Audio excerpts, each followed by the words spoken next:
Hi, Alice Tomasini here from Cayucas. Saturday, July 24th, the discipline reading is John chapter 6, verses 16 through 21. And it's about the disciples in the storm, and Jesus walks on water, which must have been kind of terrifying to see a man walking on water. So Jesus says, "Don't be afraid, it's I." Um, but this goes on, the reading for the day goes on to talk about don't be afraid. Jesus wants to help you to the safety of the shore. And I like that because most of us are not going to be in a storm. I lived on a sailboat and sailed, and I was never in a storm, terrified for my life. Uh, but I did hear a story of a man in 2006. Some of you might know him. He was on a powerboat from uh, Newport, or Marina del Rey to Newport, and he was checking something in the back of the boat, and he fell off into the water. And the boat wasn't on autopilot, but miraculously, it actually took a right turn. And so the boat, instead of going straight down the coast, it took a right-hand turn and ended up smack into Catalina.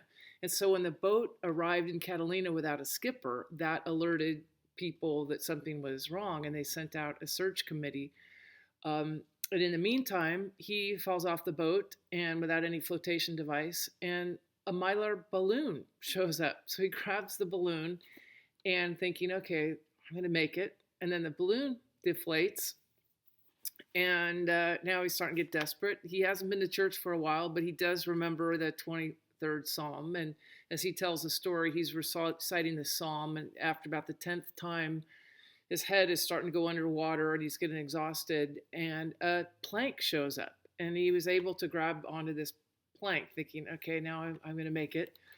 Half a mile away is a buoy. So he's got the plank and he starts swimming towards the buoy, and he gets to the buoy and it's full of sea lions, and sea lions are called lions, not sea puppies, for a reason. They have teeth.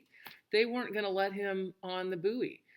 And so now he's thinking, okay, I'm done.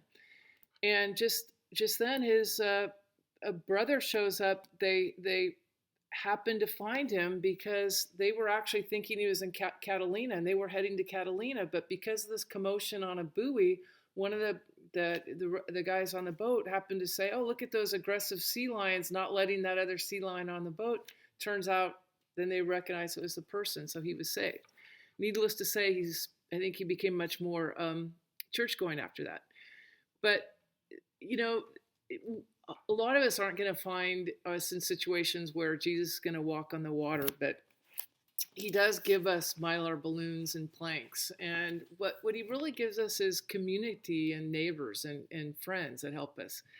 And I'm reminded of this today. I just got off a Zoom orientation with 90 new single subject future middle school and high school teachers at Cal Poly. And we had our orientation, and we wanted to orient them to the program.